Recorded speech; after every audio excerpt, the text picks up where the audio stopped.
Kingdom on called KOMK. Thanks for checking it out. Today I want to talk about why you have to watch old Hong Kong flicks.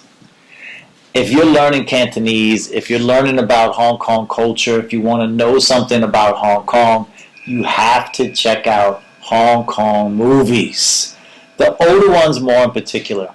And I'm going to highlight a few reasons why I think Hong Kong movies are amazing. Older Hong Kong movies. More so, I'm talking 70s, 80s, 90s. These 3 decades produced some of the most amazing Hong Kong movies ever. Okay? And really the defining Hong Kong movie genre that everybody kind of fell in love with.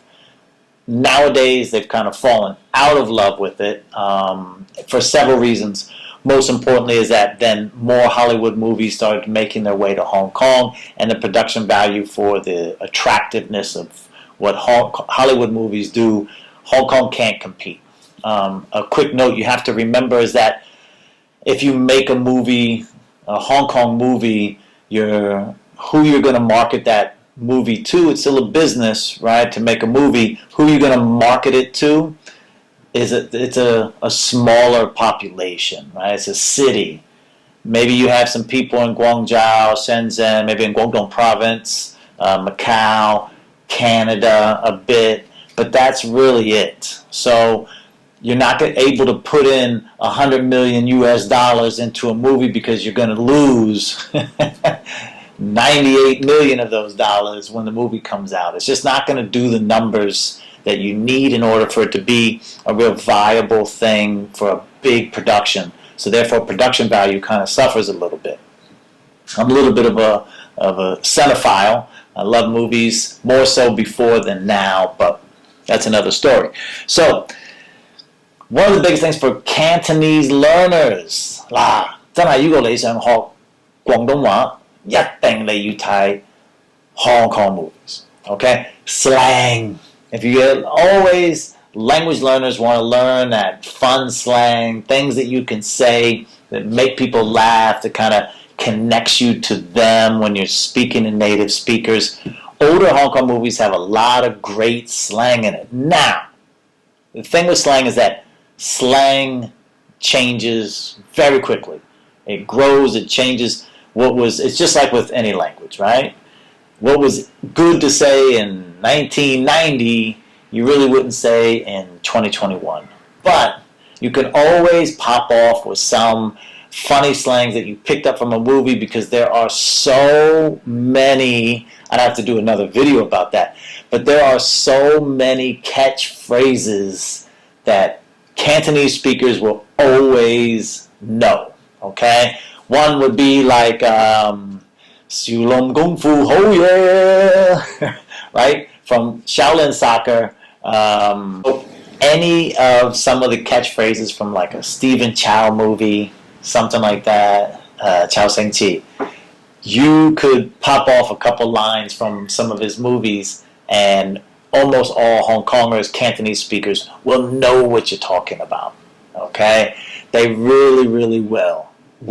All right? So, great thing for slang. All right?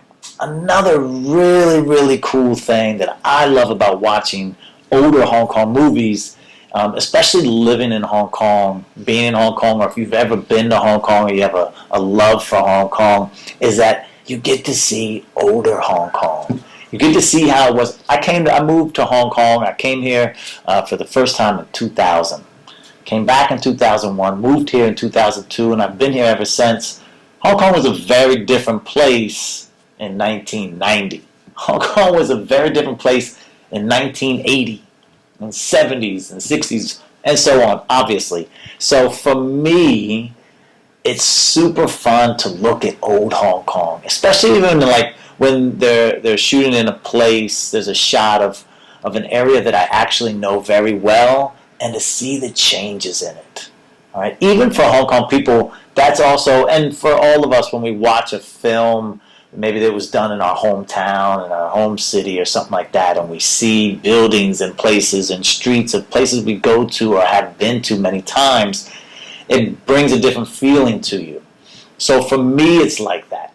Because I've lived here so long and I love being out on the streets of Hong Kong so much, I kind of get a little special feel when I see some of these shots and I see some of the older Hong Kong, the older buses and taxis, pay phones. I mean, on and on. It's a long list of all these types of things. And when watching these movies, you can see that those generational changes. And it's pretty cool. Some of it's sad for some buildings that aren't around anymore or things like that, but it's really, really cool.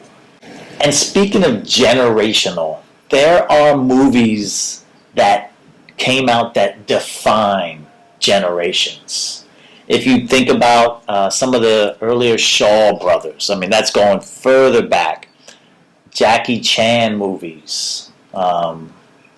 Bruce Lee movies, not so much, actually. I mean, Bruce did his thing and everything like that, but you still have to remember that he really only had really like three movies. The fourth one, Game of Death, he died during the filming, but they weren't really Hong Kong defining movies in a way. He defined a generation of himself and the love that everybody had for him.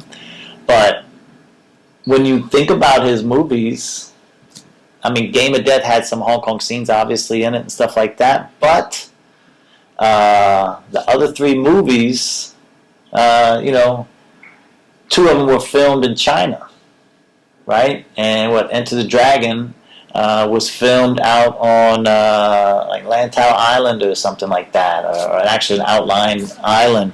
And so you only got like a little few glimpses when they were first coming into town to go out to the island for the tournament or whatever, out to Hans Island, right?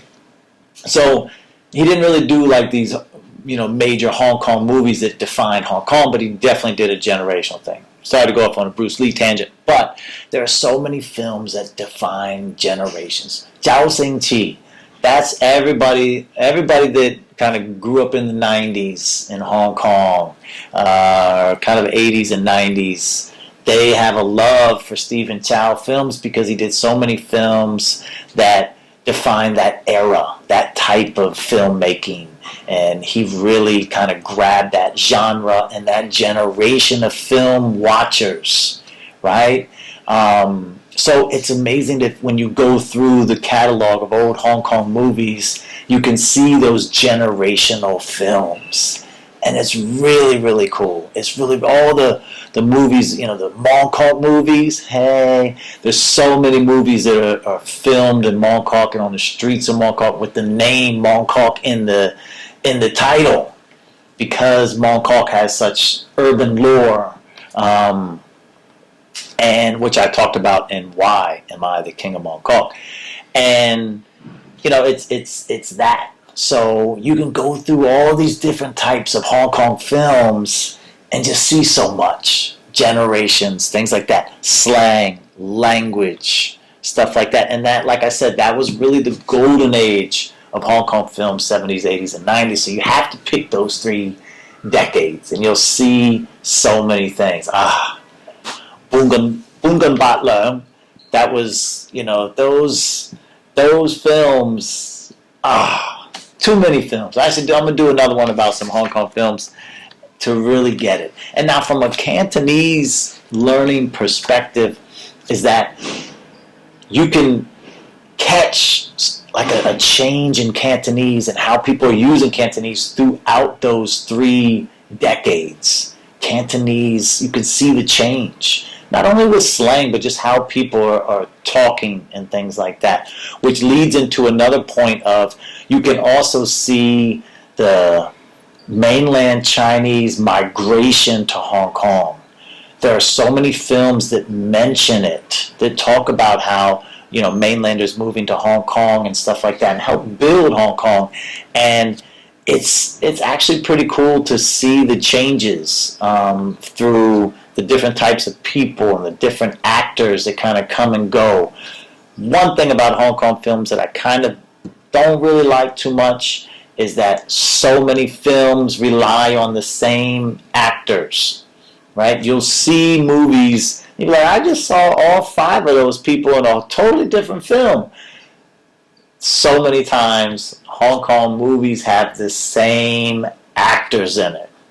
And it's cool and it's not cool in a way. Take example, Stephen Chow again. There's like 5 people that he puts in all of his movies. All of them. And you'll see basically the same actors over and over again. And it's good and it's bad. I think Hong Kong has, there's so many people who live in Hong Kong, over 7 million people. There has to be a lot more talented actors than just those 20 that appear in all of the movies.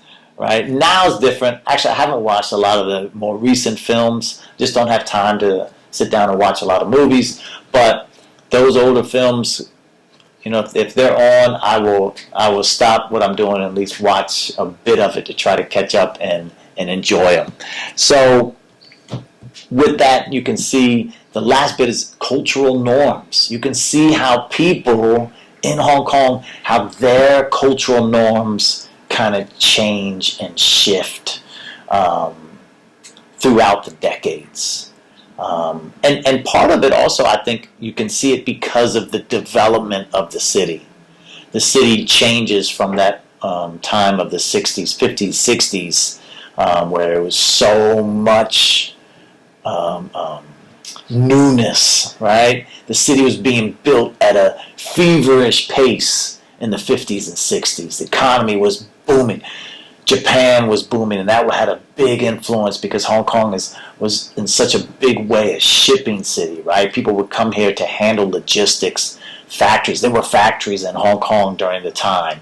Ships were just, containers after containers were leaving Hong Kong, and it was, it helped to form, a different culture and cultural norms at the time. The way people did business, you would go and entertain down in Jim Sao Joy East, which is an amazing thing. So many movies focus on all the crazy stuff that went on in Jim Sao Joy East with, going to the Big Boss because they had all these big karaoke like shows and like those nightclubs were like super big because you'd bring all the bosses of companies there to entertain them in order to get the contract to ship 500 containers over to wherever. So you can see that. So watch your Hong Kong flicks. Again, 70s, 80s, 90s. You got 3 decades, 30 years of some of the greatest movies that Hong Kong ever produced. Leave me a comment. Tell me what your favorite movie is. All right? KOMK. Peace.